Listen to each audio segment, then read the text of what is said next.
everybody for joining us today for the Hayylo May Insights webinar. It's great to be connecting with everybody again. So we'll just give people a sec as they start coming through. But Merlin, if you don't mind, I'm going to kick off just with a quick acknowledgement to country. It is May 26, National Sorry Day. So I wanted to start today by acknowledging the traditional custodians of the land on which we gather. For me, I'm in of the Kulin Nation people, and pay my respects to our elders past, present and emerging. And once again, thank you everybody for joining us for the Hayylo Insights webinar. Today's topic that we're diving into is about change. And what a timely conversation, Merlin. I think with the election results, the winds of change are upon us, and it's a great time to kind of dive into this conversation with you. I think we all know the pressure that teams and really the community is under at large. I think we all collectively know why. The pandemic response mandates inefficiencies, old systems, staffing shortages, burnouts, the list goes on, the reforms go on, and it doesn't look like it's going to be changing any time soon. And I think there's one of those things that we talk about all the time. The only thing that's guaranteed is change, that things will always keep evolving. And Merlin, again, I'm excited to have this conversation with you because this constant state of change and pressure seems to leave our sector, our beautiful community services sector, in a constant state of reaction, essentially. And one of the things I guess we're asking ourselves a little bit today is, why change seems to be difficult. And I think in there somewhere is the answer in all of these things that are happening. And one of the things I've been reflecting on as we come into this webinar series or this episode is that we tend to not change as humans when we want to. We kind of change when we need to, when the pressure's put on and it pushes us to evolve. So that's our topic. A little bit of housekeeping before we get into it all. If you don't have much time today, we are very cognizant of everybody's time out there. We know, especially for providers, time is important. We're big, strong believers here at Hayylo in self-service. So we are recording today's webinar. If you want to drop off, that's perfectly fine. We will also be sending this out to everybody via email post. So by all means, don't feel you need to stick around for the conversation as much as we'd love for you to be here for it. We're going to close Q&A today just so Mel and I can kind of dig into this topic. But feel free to chat amongst yourselves in the comments. It'd be great to get a little bit of insight about what everyone's thinking around the conversation post today. So let's get into it. Merlin, thank you so much for joining us. You're the head of innovating and what I consider to be a key figure driving innovation and new thinking across the sector. One of the things I'm really thankful of watching your journey over the last 6 or 7 years that Hayylo's been here is just the amount of conversation, collaboration and community that you build across the sector. So yeah, thanks for being here and thanks for spending some time with us. Yeah, no, look, Simon, thanks for having me. This is really quite an honor to be invited to sort of be part of your Insights webinar series. I really appreciate it. And I think we kind of all started around the same time, 4 or 5 years ago, and it's great to see Hayylo sort of develop the way that it has through the years. I mean, that's certainly it's an achievement for you and Greg and the team at Hayylo, and that's something to be proud of. Yeah, thank you so much. It's I think it's a topic we'll talk a little bit about today is just that incremental change, incremental evolution of the product and the team and the offering. And it's it's a challenging but very exciting journey, which I'm sure most people on the call today can sympathise with in a lot of respects. And I guess that would be a great, in a way, place to start, this kind of topic about why change is so hard and why it seems like we change back to the middle in a lot of respects. The topic of conversation is really based around your TED Talk. You hit the stage recently with your talk around titled Elders, Scarcity and Beginner Minds, Making Aged Care Better. And I found it a super insightful conversation. I'll actually link everyone in that post email to the talk as well, because it's a very short and punchy conversation. But you go into some really interesting things. And So maybe we start there. I was going to read the parable around what the talk is about, but maybe I'll just open the conversation up around, some wider context on the topic of why it is seemingly hard to make meaningful change across the sector. Yeah. Look, thanks for that, Simon. I guess, to sort of ponder on that question, and it's a good question, to be honest, because you could sort of approach it in several ways. I think for me, having run Innovaging and worked with so many organizations in the sector, it kind of boils down to four things or four questions that I guess amount to making innovation hard. One is this piece on it's an organizational piece. How do you scale excellence, right? It's sort of how do you, especially for a care sector like H services, how do you create an environment where people do the right thing when no one's watching? And that's something that we've been really big about for a long time now at Innovaging. So that's one piece of the puzzle, and that's an organization and a people topic. Right. The second one is, and it's front and center at the moment, is on this piece on scarcity. Like, what is happening with scarcity? We all know the effects of it. We feel it, whether it's not having enough time, not having enough staff, not having enough money to do the things that we want to do. But what's the dynamics there, right? So I guess in that talk, I was trying to sort of layer by layer, just slowly peel that off and try to understand scarcity. What's going on there? What's the impact of scarcity to organizations and individual decision makers?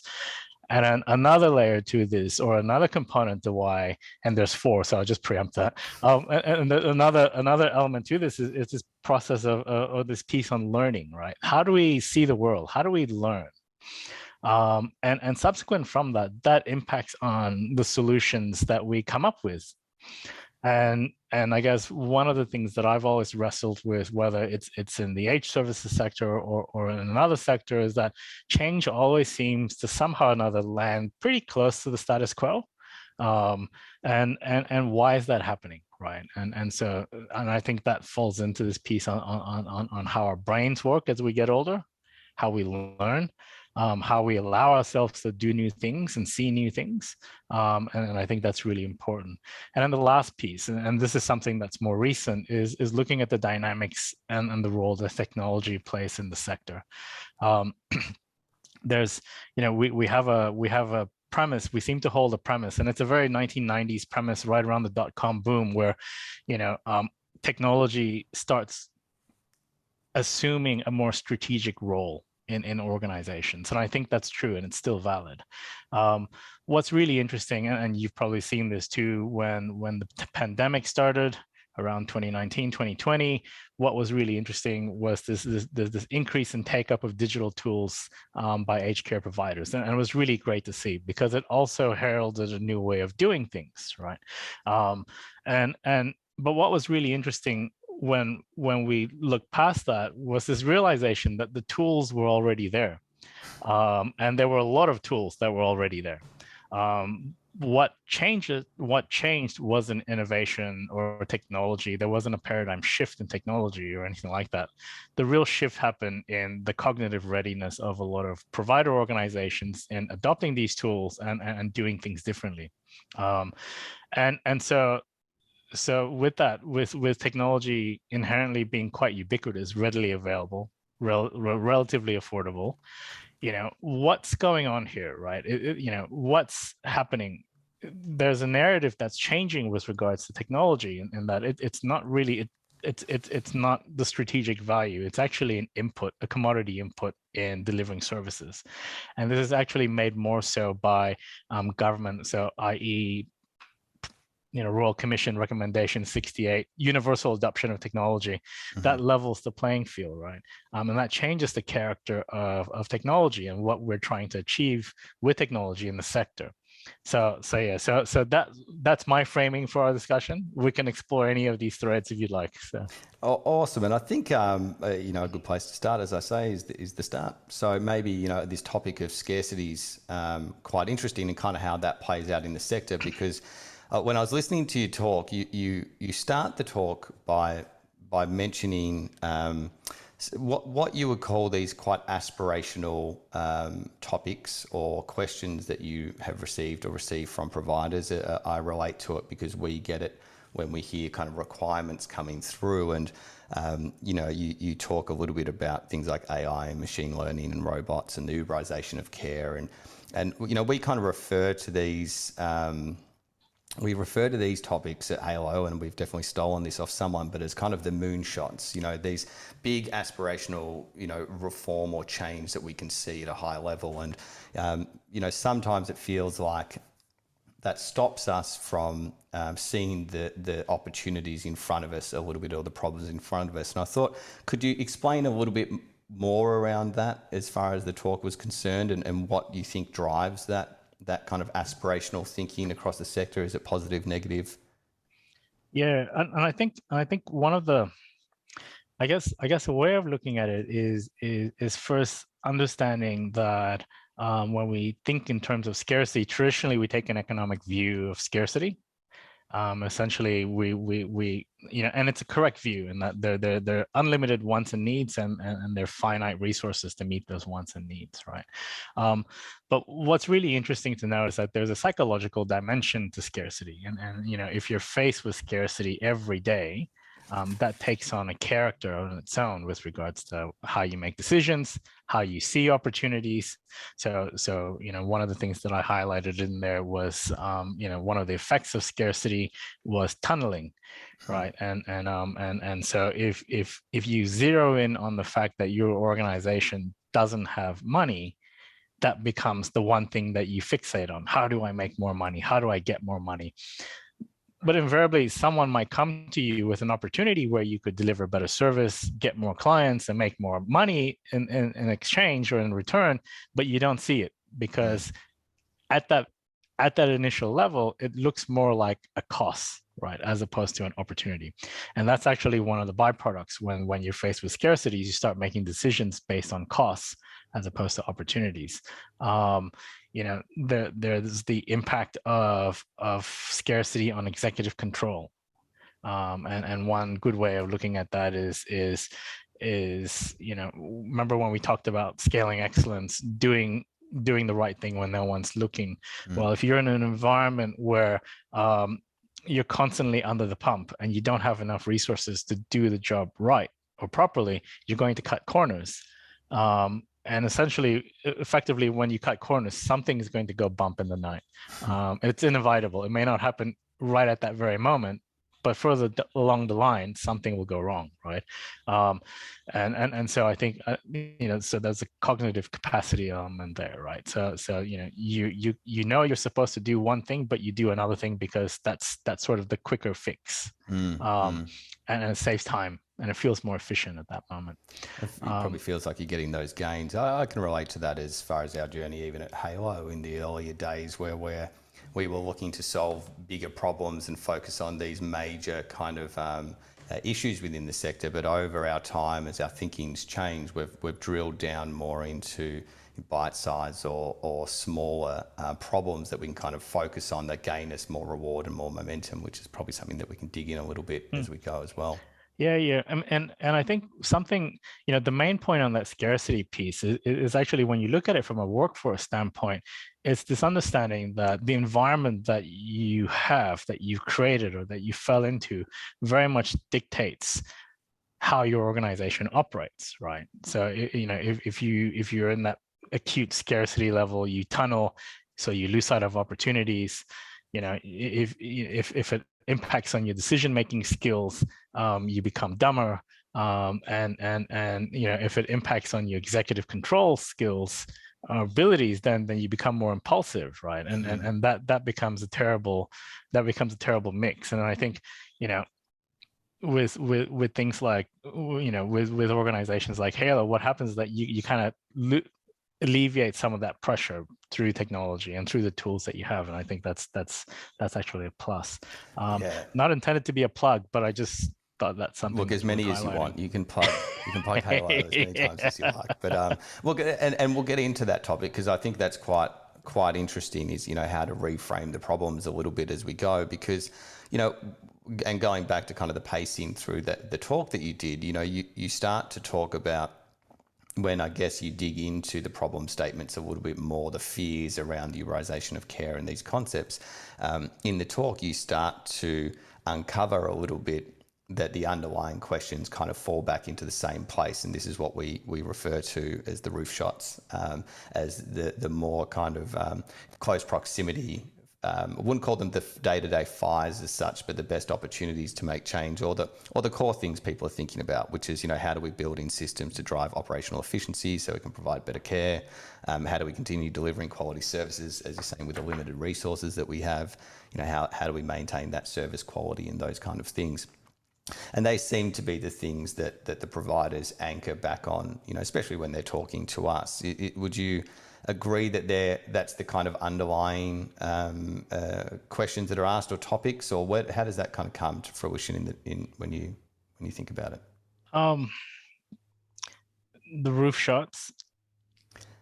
Yeah, in the sense that I guess when in the talk, or in your talk, and when we were chatting about this, we were, when I was going through the talk, I was looking at these questions that kind of we get from providers are usually, yes, there's questions around the more long-term thinking within the sector, and a lot of time is spent, I guess, thinking about those requirements of technology. Can it fulfill these future needs? And yet what's maybe left, there's an acknowledgement, but maybe what's kind of left out of the conversation in some respects is just the roof shots, the things that are in front of us, like, as you're saying, creating space and increasing operational efficiencies and things like that. Like, I guess what I'm saying is there a disconnect between those two things in the sector? Are we, because of the rate of change and the flux that's happening, are thinking too far beyond? Yeah, look, and I think that's a really great question, to be honest, Simon. It's kind of, I think it's implicit with regards to system improvements and efficiencies. That component with regards to a digital or technology discussion, it invariably comes up. I think what becomes really interesting here is the dynamic with regards to technology, where we're at in the sector, and what government's trying to achieve. And I think everyone's talking in terms of competitive advantage, point of differentiation, but really what's at stake with a lot of organizations. I mean, if you are in the top 5% of provider organizations with a $25 million IT transformation spend, different kettle of fish, right? But thinking more so in the long tail part of the sector, you're essentially trying to keep a pace with regards to your compliance requirements by way of IT systems. When you think about care at home, that presupposes an upgrade in IT systems or an adoption of digital systems. So I think you've got back office systems that need to be updated or upgraded, or even started. You've got payment systems that need to come into place. So I think it's a broad question, but when you look at it from this context, it's not about competitive advantage, because when government mandates technology, what happens is that competitive advantage gets wiped out. Essentially, what was a strategic resource becomes an essential ingredient to get a seat at the table. And so when you think along those terms, your focus with regards to technology isn't so much how do we create a competitive advantage, how we create a paradigm shift. It's essentially how do we manage risks, and the risks are pretty straightforward, right? What happens if there was an outage? What happens if there was a system failure? What are the security and cyber concerns here? Is your vendor a trustable vendor? Are they dependable? Do you have a great relationship with them, right? What are the systems that, do the systems that you're acquiring or adopting up to scratch with regards to your compliance requirements? But the ultimate risk also here is overspending. You see, it's It's interesting that you talk to that because from, I've been on the road again recently, which has been great, and getting always an opportunity to speak to multiple providers across the whole scale, from the long tail of the sector or of the community to those larger providers. And the larger providers definitely seem less focused on the competitive elements of the reforms that are coming through, whereas the medium to smaller providers are much more focused on that consolidation, I think, that's occurring. And obviously that, as you were saying, makes sense around the funds you have available to navigate that change. But there is obviously a lot of reform happening and changing around the funding and services delivered and what have you. But the larger providers don't seem to be as, that's another reform they need to get through, and that's going to cause them, but they seem to be more ready for that shift and ready for that change. Do you kind of agree with that analysis? Is that kind of what you were anchoring on before? Yeah, look, and I think you're right with that. I mean, they have the resources, and in many cases, they're also starting at a higher base with regards to their IT or technological or digital infrastructure, and so I think that becomes a relatively textbook transition with regards to the government requirements that they have to sort of meet. This is no different than a few years ago when when people were talking about the fact that compliance only gets you to the table. You've got to go a little bit more to compete, and this is the same thing. But I think first and foremost, it is really about sort of making sure that you've got your risk management systems in place with regards to technology, and I think that's the real change. And to be talking about competitive advantage when you've got a movement or a shift in the sector with regards to technology based on compliance and requirements, then you're not necessarily meeting the imperative at the moment. But if you got that sorted and you go above that's a different kettle of fish. I think so. I think it's building on that for the future, but I think you're right. I think there's nearly an acknowledgement of that competitive narrative that's being pushed into the sector, seemingly just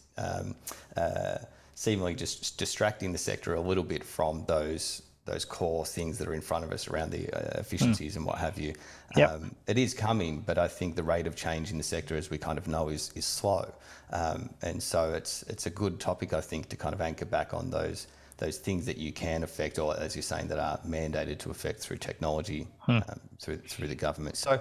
So I'd like to dig in a little bit to this scarcity topic, though, because this was what we spouted a little bit on the topic for today. Yep. But because I think anchoring back on the psychology of this and kind of what's going on is a good place to kind of bring us back to a little bit. So can you tell us a little bit more around what scarcity mindset is, or scarcity is, and why it's kind of important for us to understand on a psychological or philosophical level?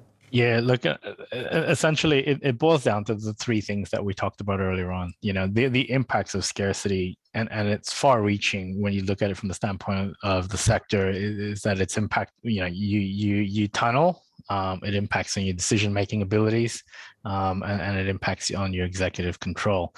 So here's a good example. So with regards to cognitive capacity, right around the time when we were all new to the sector, I traveled around the country and I did this little interesting test, right? So I'd speak to people who were working in aged care provider organizations. We'd meet in a conference or whatever.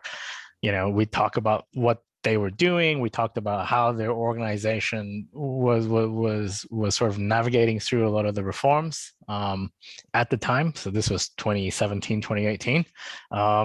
And the golden years. The golden years. That's right. They were an exciting time. They were. And I'm like, hey, look, would you mind sort of doing a little test with me? And most were pretty open to it. And that was great. And so, I'd give them a scenario and I say, look, let's say something simple, your transport fleet, a vehicle in your transport fleet wasn't working. You've got all these bookings for trips for the day. How do you actually maintain continuity of service?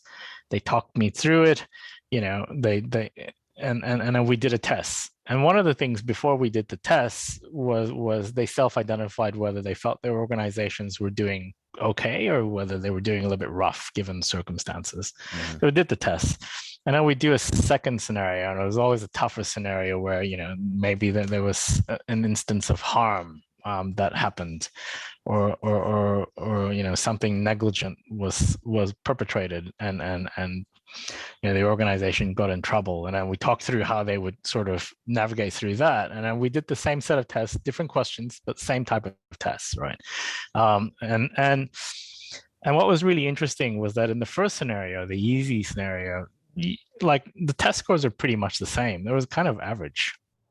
But then when you looked at the harder one, those who self-identified as working in organizations that were doing it a little bit harder, their scores were average, but they started dipping down, sometimes by almost 14 points down. And then you saw the reverse effect for those who felt that their organizations were doing better.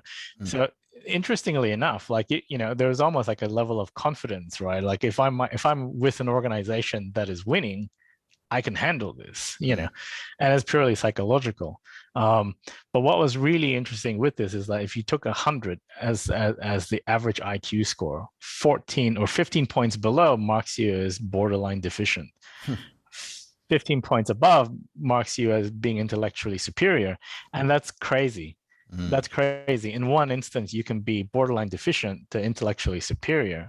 So that has implications to decision makers. If you had to make important decisions, and if you were pressured in an environment that's facing or having to deal with constant scarcity, you're not going to be making optimal decisions.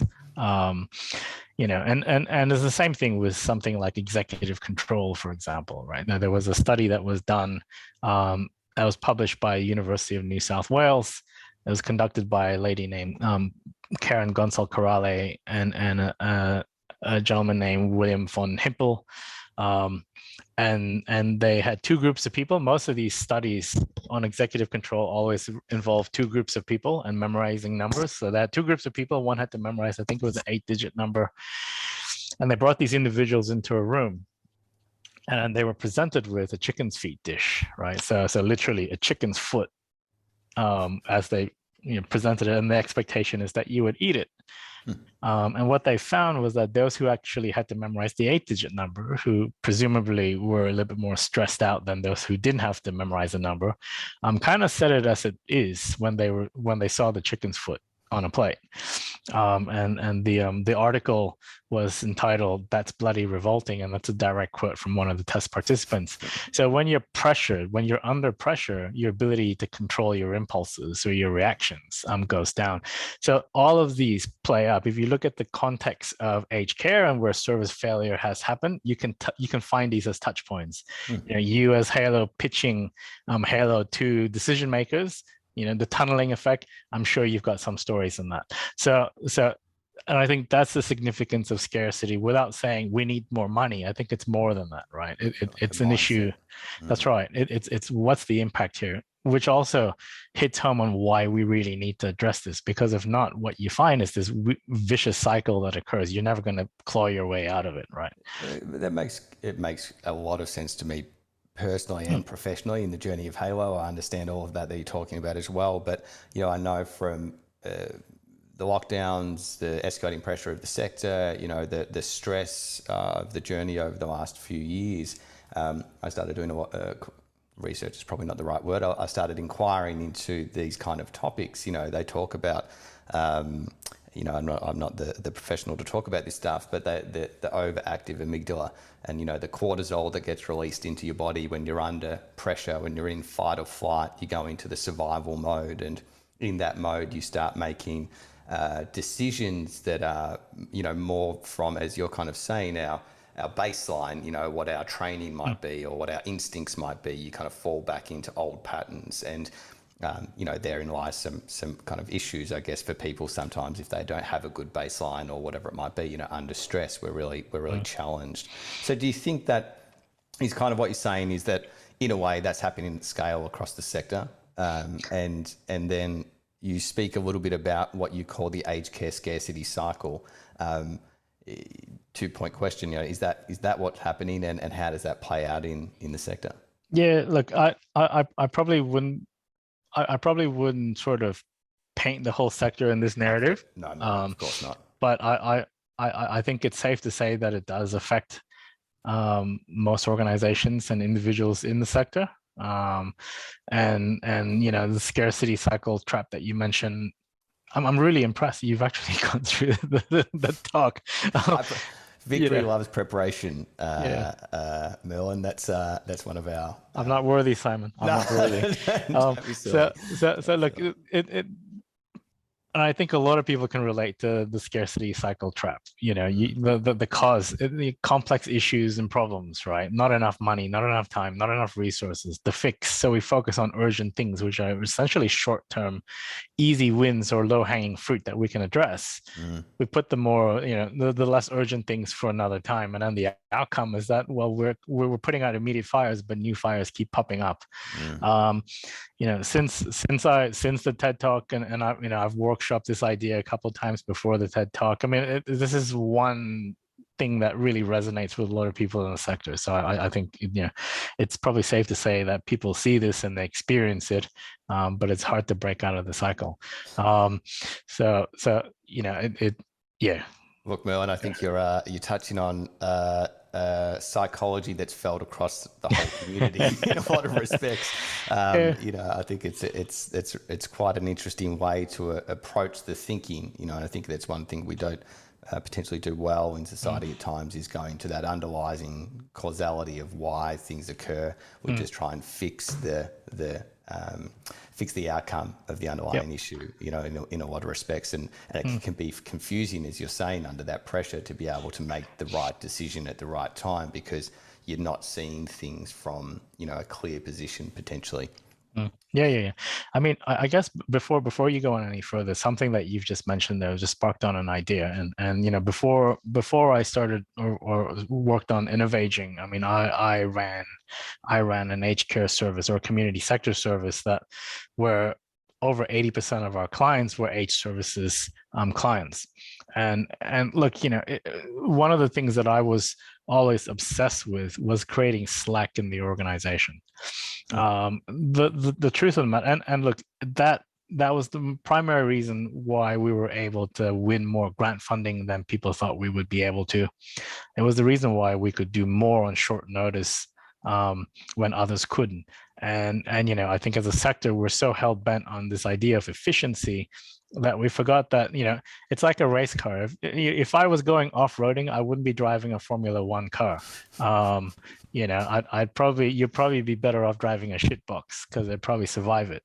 And essentially that's kind of, and I'm not saying that we need to be, you know, a shitbox, but ultimately there's something there with regards to being conscientious or conscious with creating slack in your organization, because if not, you can't chase opportunities. Or if there was an urgent thing like a pandemic, you don't have enough margin to be able to address these issues. And you know, interesting enough, slack, which is a positive thing, is normally construed as fat that needs to be trimmed. And I think that's to our detriment. And so when you think in terms like the scarcity cycle, part of that is not inputting enough slack in our operations and our resources. And that could be, you know, when I ran a service, that could be, for example, how do we create a pricing model that allows staff to spend half an hour more to just sit down and have tea with Mrs. Smith when they come to do a home visit? You know, how do we actually create that where you could actually deliver a service that is more person-centered, you know, more human, and staff actually can find meaning in what they do? Yeah, look, I think that's a really interesting point, because a lot of the time, I think even for us as an organisation, hungry entrepreneurs out of sector, I consider myself to be a future client, a future patient, a participant, and acknowledging, you know, that the boat is big. You know, we're an institutionalised sector, constant ongoing reforms, all the pressures that we're speaking about, and kind of just acknowledging that's what we are. And as opposed to going back to the earlier topic of hitting the moonshots and trying to push this ongoing change, which we definitely need to do, but it's about how do we do it in the most efficient a way, for lack of a better term, or the best way for us, that we can get kind of lost in trying to, as we're saying, steer the ship in places that it's kind of not ready to do, and kind of just an acknowledgement of being able to slow down. There's a topic I talk about all the time when we chat about running, like marathons and running, that you don't run the 43Ks, you run 5K 5 times. Like, you acknowledge the pace in which you have to go. It's not a sprint. We're in a marathon, and we have to kind of work to unpack what's not the fire in front of us, but the most opportunity to make change. And I think as you were kind of talking about the behavioural psychology of the little wins as well. So on a team and culture sense, that kind of a holistic approach that I think someone commented in is being able to set up wins for people, so they get that dopamine hit of, the reward and recognition. They get those wins because if you're focusing too far ahead, you lose the opportunity to have, that incremental change, that incremental win that builds up the trust and confidence in the process, in the organisation, which is kind of what you were talking to before. The groups that under pressure are more prepared because they have a different culture to the organisation. Call it a psychology to a psychology of winning, a psychology of being able to overcome the challenge and adversity. Am I on the mark here? Am I kind of... Yeah, look, I mean, I think you're on the mark, but on this analogy that you used about the marathon and change, let's build on that. Having been a triathlete, and another time, I don't look it now because the fat gene kicked in it's a good year. in my late 30s. Yeah. But when you think in terms of, let's say, an organizational change or transformation initiative, that's a marathon. But before you can run a marathon, you have to be ready for the marathon, and that's something that's really important too. That prepping before that change, and a lot of times that gets missed. We can concede that this is going to be a big project. It's going to be a complicated project. It'll take a long time. But what are the antecedents that we're putting in place to set it up properly? That normally gets missed. I mean, I've had my fair share of organizations coming to me, for example, saying, look, we've adopted this digital tool, but no one's using it. And then when you drill down and say, how did you implement this? There wasn't an implementation process. It fell to, let's say, the facility managers to make it happen. And of course, not having a formal mandate and not having a coalition of the willing from top down, they end up being just toothless tigers, just trying to, promote a tool that no one feels they have to use. It's as simple as that sometimes, right? Time and time again, we feel that a lot. That's one of the reasons we brought in a whole change management team as part of our offering. There's something you were talking about there, and I really just wanted to say the quote at some point throughout the conversation, but what you were kind of talking about, there's I think it's a military terminology, but it's like prior preparation prevents poor performance. That concept of being able to prepare for the change and make sure you're aware of what you're getting yourself into and kind of preparing that. So I kind of like that links back into this little thing that I've been thinking about recently. Yeah. No, that's a good one. Well, good catch. Thank you. People can write that down. Okay, so that's really interesting. And in the talk, you talk about again this scarcity cycle that the sector, some providers more than others, as we say. There's depth in that kind of go through this concept of having these complex problems, not enough time, looking at what's urgent, looking at that current fire that's in front of us, and then, as you're saying, the new fire pops up and we're kind of in that constant reactionary mode. And so then you started to talk a little bit about, that mindset shift, and kind of what's occurring. I guess you're talking about a scarcity mindset moving more into that kind of abundance mindset, I guess you would say. How does that kind of, and you talked a little bit before around that cognitive scaffolding as well that we're going through. But so for providers or people and individuals, that now have a kind of an acknowledgement of this problem. And as we're talking about, you've started to talk about preparation for the change and incrementally looking at ways to affect change. But how do people start to approach approach that new thinking? Is there things they can do? Is it just an acknowledgement or awareness of this thing that's occurring? How do we get a little more tactful in the conversation? Sure. Look, I think that part of the discussion. I mean, there was a lot of developmental psychology research that was thrown in there, but I think I like that side. well, that's good. That's good. I enjoyed it. But I guess the real take-home message there is that you need to sort of challenge yourself to do things differently, right? And to think differently, because on one hand, the sort of developmental psychology argument that was put in that is that as we get older, and I don't think there's anything new here. Our speed in processing information slows down. Our working memory slows down. Our long-term memory slows down. But our knowledge or ability to retain worldly knowledge pretty much stays the same. So when you talk about scaffolding, it's essentially the brain taking previous things that we've learned in the past and making use of that as material to make sense of something new, right? That works really well. My daughter, who was 5 at the time, and I started playing the electric guitar around the same time. And if we were at a conference, you might get to see this School of Rock video that we both did quite ad hocly, right? And it was really impressive listening or watching her, because I had to learn the riffs, or I learned the riffs, but she's actually meeting it by ear. So she's not playing the same chords or notes per se, but she's meeting the sound, right? The tone. And that's pretty impressive. And that's part and parcel of having a young brain that is sponging up everything, right? Me, I learned it. I essentially played better than her. And the benefit of that was scaffolding. I've listened to music before, so this stuff makes sense to me. I've learned a musical instrument when I was young, albeit not a guitar, something geeky like the trumpet, in a school band. But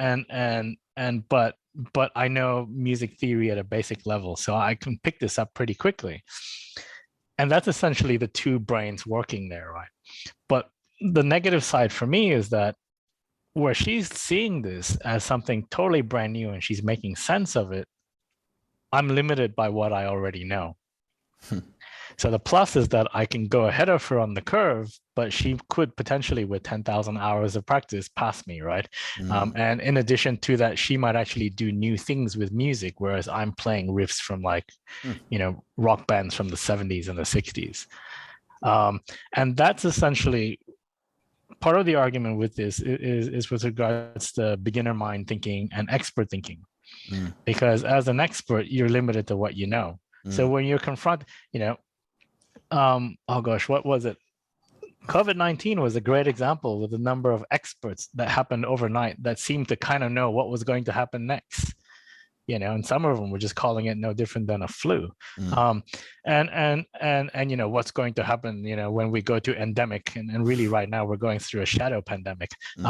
And essentially, there's nothing wrong in saying I have no idea what I'm doing, and try to figure out what to do from there, right? And so part and parcel of why I think we have this issue with always kind of doing almost the same things when we're trying to do something different is that, one, we get a room full of experts.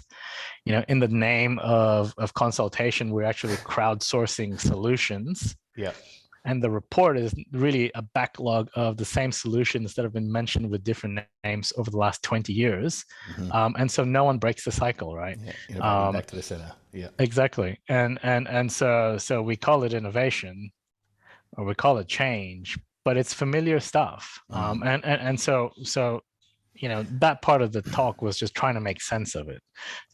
It's understandable, because I know, like any large organization, like you're going back to the individual, but any large organization, as it evolves, brings in systems, brings in processes, brings in thinking, brings in structure, that it's harder for them to be agile. I know when we first came into the sector, again, we were quite naive, because we weren't from the sector. So we were looking at these problems through new lenses, through naive lenses in a way, but that's actually what enabled us to find a problem that was not not acknowledged, but maybe not understood in the way around the potential opportunity of solving that problem. And that's one of the things that's unlocked our, ability to scale our business out, is by, I guess, bringing that kind of thinking into the sector in some respects. So, and we see that play out with, as you're saying, organisations that we're working with all the time. Some have more of that agile kind of mindset and able to deal with the flux and the change more than others.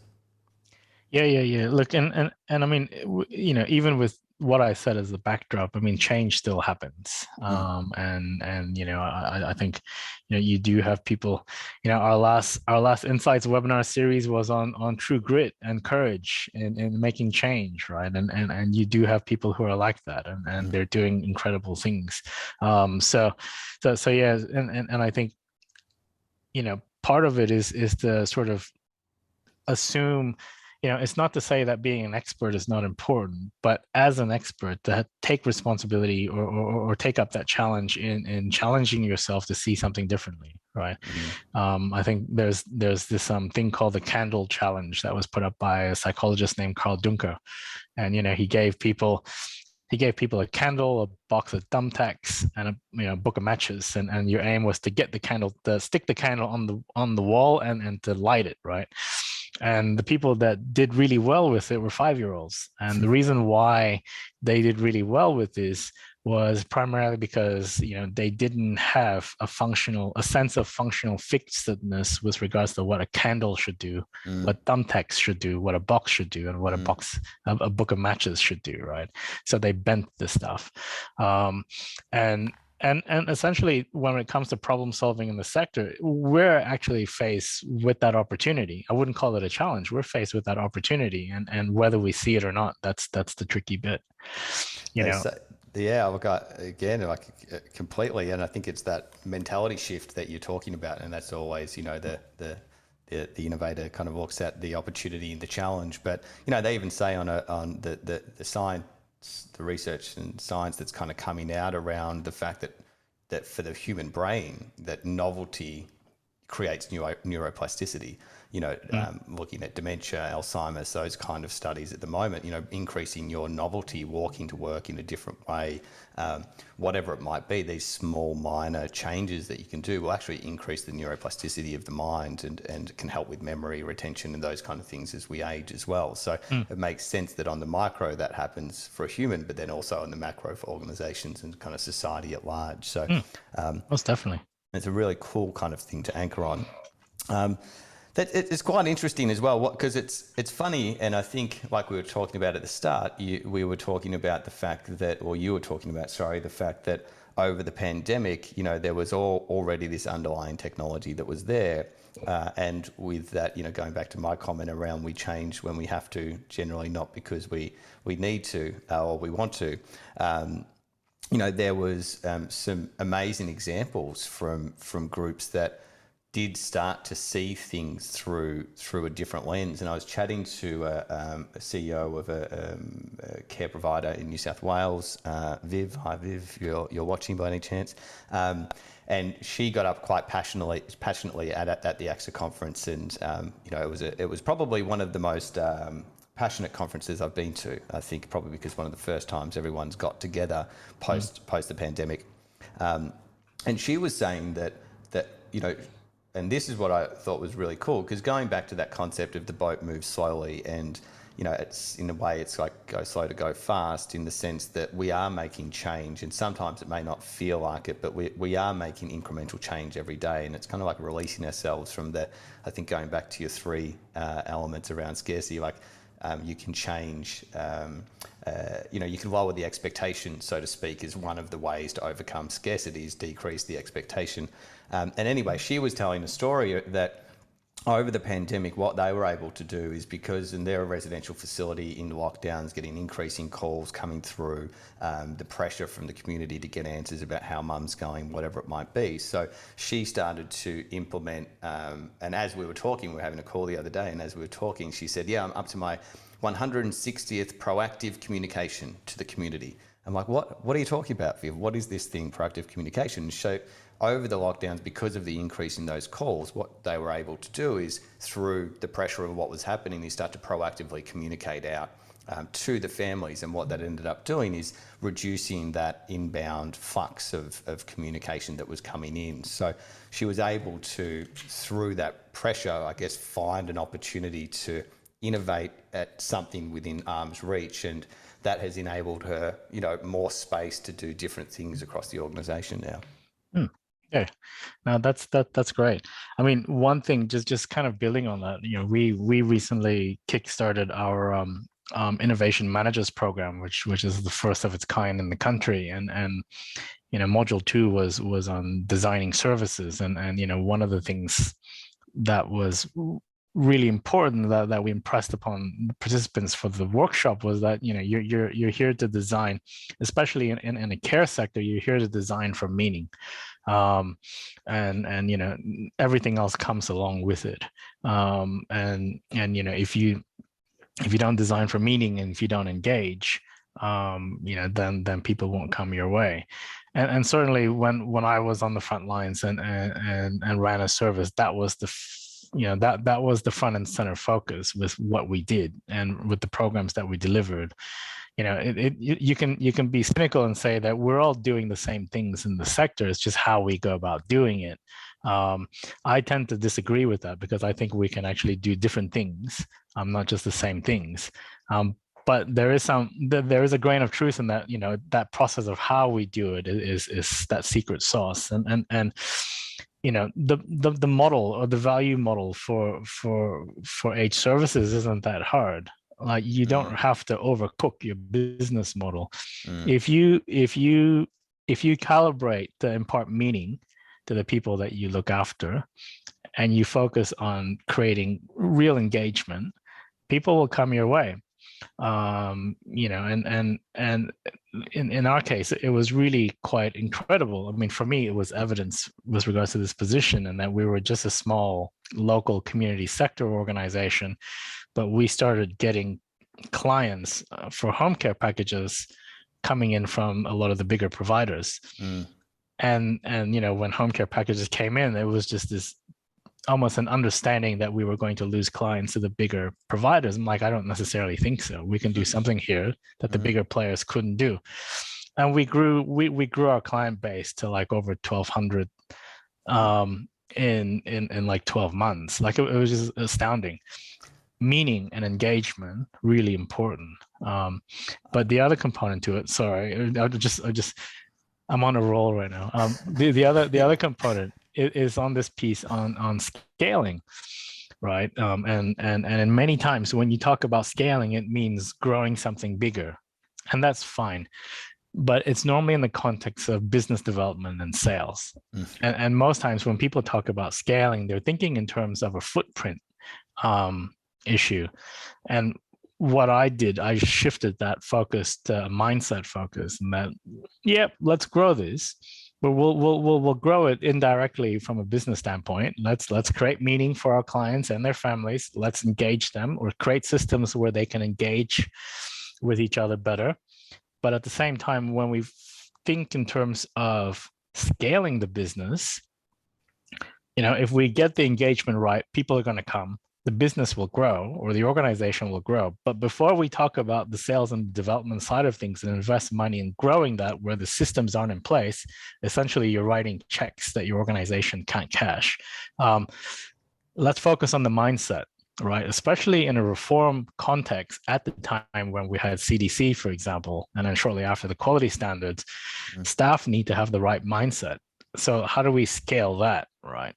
Because as things grow, you're playing a defensive, you're essentially playing a defensive game and trying to retain what is excellent or what is good about your organization that led you to be successful. And I'm sure you and Greg have probably encountered that as Hayylo's grown. Like, what was that secret ingredient that got you to that stage? But as more people come on board, you're playing a defensive game to retain that. And essentially, at a first principles level, that was what we focused on. So it wasn't about, the IT systems. It wasn't about, how do we get more business development managers to come on board? It's like, let's get this right. and everything will kind of follow along, but we need to get this thing right. It makes sense to me in multiple different ways, but I think because we've been talking about behavioural psychology today, we all want to be part of something. We all want meaning. We all want something bigger than ourselves to believe in a sense. It's human nature to want connection and community and all of those things. So it makes sense that when we focus on building engagement with our people, building community with our people, and that's what I love about this sector, the community services. That's what we are in a lot of respects. That has, major impacts on all of the other downstream things we've been talking about, those efficiencies and systems and implementing change and all of those things starts with, as you're saying, I was reflecting, as you said then, what was the thing that Greg and I kind of had at the time, and I guess still now, is just that passion to change things. We like change. We like seeing things evolve. But how do we scale that out across our team and get everyone else to buy in on our crazy vision that we have, and get that to kind of work? And that's something that, requires constant nurturing, is a constant kind of focus for us, is how do we keep our people close? So I could imagine only then how that plays out for providers. Again, it's, how do you, as you're saying, how do you keep the customers close and the family members connected and stay abreast to their ever evolving needs? Yeah, look, and I'm itching to share with you my 5 points on what you've talked about with the Hayylo experience and also at the provider level. Sure. I think the first thing that you need to do, or at least the first thing we need to do, and the first thing that I did when I was in that previous role, one is that you need to link hot causes to cool solutions. And it sounds really gimmicky, right? But it's not enough to say, hey, look, guys, this is what we need to do because the business needs it. You need to get people on board, and you need to get people sort of almost emotionally invested in what you're trying to do, right? It has to resonate. And so if your raison d'etre is for change, but if you've got people who are not on board with that change, how do you connect that together, right? Before you say it's not a good fit, what's that mechanism that you're going to craft or design to get them on board with that? And I think that's really important. I mean, the second thing, we've already talked about it in the scarcity context, is that you need to cut the cognitive load for staff. Again, if you want them to do the right thing, they need to not be in that mindset where they feel they need to take shortcuts. If you want them to be part of something in a big push in a direction, they need to be able to have the time and the ability to think this thing through, right? And I think that's important. I mean, another one is felt accountability. Like, you've got to increase felt accountability, and essentially, the people that you bring on board to the organization, they feel that they own the organization, but it's a two-way street. They also need to feel that the organization owns them. I remember this one time, a long time ago, when our child was born, my wife and I became really ambitious, and we figured, stuff it, let's go overseas. And I think our daughter was probably like 6 months old. And so we did, right? So we flew out to Southeast Asia. It was like a 9+ hour flight. And we thought we got this under control, right? Like, beautiful trip. Child didn't cry, slept all the way. We landed, and then we got into the van. The resort van picked us up at the airport. And that was when all hell broke loose, like in a really bad way, like just total meltdown. Nothing worked, right? Favorite toy didn't work. Formula didn't, like, nothing worked.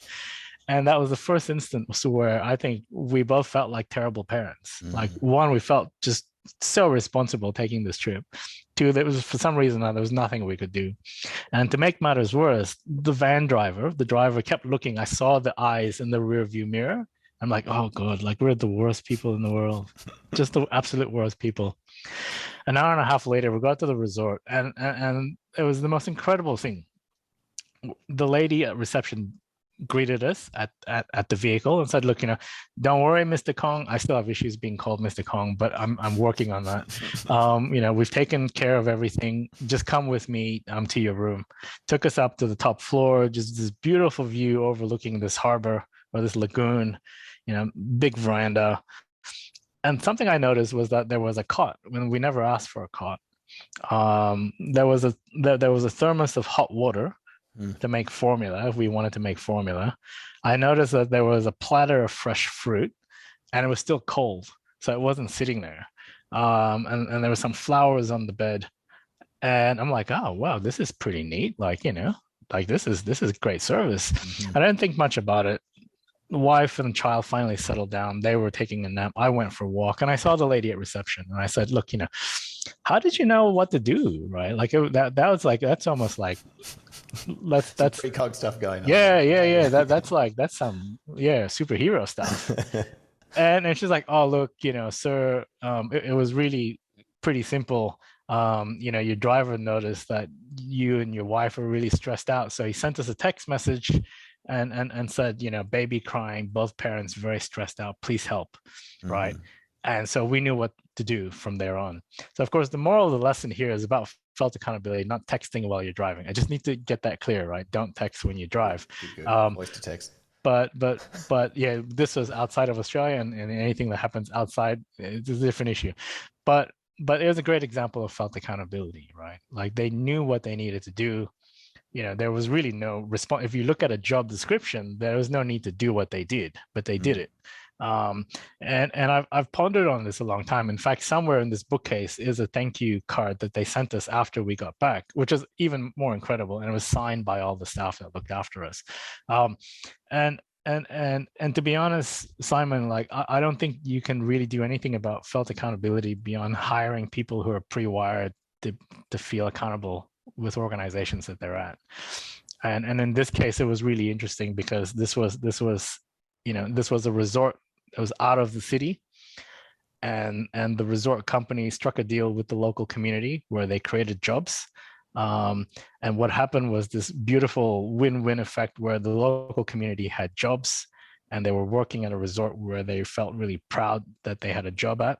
And they were also very proud that they were custodians of their local communities. And so when we arrived, it was an issue of we need to look after these guys. And beautiful stuff, right? I still get pretty verklempt when I tell that story. But it was something that resonated with me now. I guess like almost 7-8 years past, it still stays with me. And I use this example all the time when I talk about this topic. The other. Go on. No. I have you make me think when you talk that story. There's multiple times around service that I can anchor on straight away that are exactly similar to that kind of thing. But sorry, go on. Yeah. And I think it's incredible when you think about service. There's some really inspiring stuff that happens that we just take for granted in some instances. Cascade and connect information, right? And this is right up your alley with what you and Greg do, right? Lack of connection, lack of information leads to ignorance. Ignorance leads to mistakes. Yeah. If you want to take the whole Master Yoda side, mistake leads to anger. Anger leads to the dark side. But information needs to flow. People need to know what other parts are doing in order to have that flow through. And when you think about service delivery, for example, and care, there needs to be, one piece needs to marry up to the other. Yeah. And then radical transparency creates radical accountability. That's right. Yeah. And the last bit is just this realization or this understanding that the bad is stronger than the good, right? I think they've had research that was done at Stanford University where it only took one person who wasn't on board with a team to decrease morale by like 30+%. That makes sense. And ultimately, essentially, I mean, sure, what is bad? That could be a subjective call based on a power relationship within a team or an organization. But at the end of the day, if you have an element that is not on board, not on site, you need to do something about it because that creates a negative cycle. I heard a terminology the other day: hire slow, fire fast. It was the kind of the concept, like get rid of that when you need to. Merlin, that's, as always, we could continue this conversation for hours. I love the places that we get to kind of dive into. We are well and truly at time. My takeaways from this, definitely look at problems that are going to have impact today, as opposed to further down the track, that incremental change. But I think the big takeaway for me today is, and it makes a lot of sense to me in the way that there's these kind of top-down structures, a lot of the time hierarchies in society, but this decentralization, this kind of bottom-up methodology, and thinking about community and building community. You know, one of the things I love about this work that we do is it's community services. It's in service. It's building community. You know, these are literally what we are called, and like anchoring on those fundamentals seems to be the shift, you know, when we move from scarcity into abundance, gratitude, you know, for what we have and the people around us and the communities around us. That's the bedrock that we can build on for those future changes.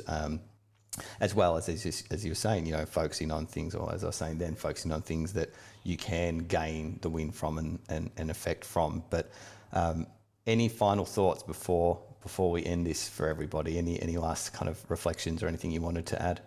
Yeah, look, I guess, you know, given that I've got this limited time, I just want to say thanks to you and the team at Hayylo for this opportunity. You know, the webinar series that you guys put out are incredible. I follow them. I guess one thing that's really interesting through the course of our conversation today, something that's actually dawned on me, and thinking about all the concepts and ideas and methodologies that we've talked about, that we've sort of thrown at each other. You know, what's really good, and I just want to end this on a positive note, is when you think about all the things that we just discussed, you know, this knowledge of how to create change. I like to think that we're actually in a position where change is actually easier to make happen now than it was in the past. And if there's anything that I'd like your audience to take away from our discussion today, is exactly that. I mean, this is actually a positive scenario that we're at the moment, regardless of how challenging and hard it is. We've got better tools now to actually make change happen. And I think it's contingent on all of us to do our bit, and however little or big it can be, to make the sector a better place for all of us. As Simon, you intimated earlier on, you know, we're all going to be clients in this, and karma is a very bad thing if we don't get this thing right at the moment. So my plan B is I will buy a kit plane, I will build that kit plane and crash it in the barn. But let's hope we don't get to that stage. Thank you. Look, yeah, thank you so much, Mel. And I believe in us as a community and as a sector, and I believe that the good will prevail in these things. And yeah, what a beautiful note to end it on. Thank you so much, Mel, and for everything you do for the sector, for your time today. And thank you for everyone who joined us for this, what I thought was a really, really insightful conversation. Thanks, everybody. Wonderful. It's a pleasure. I'll see you.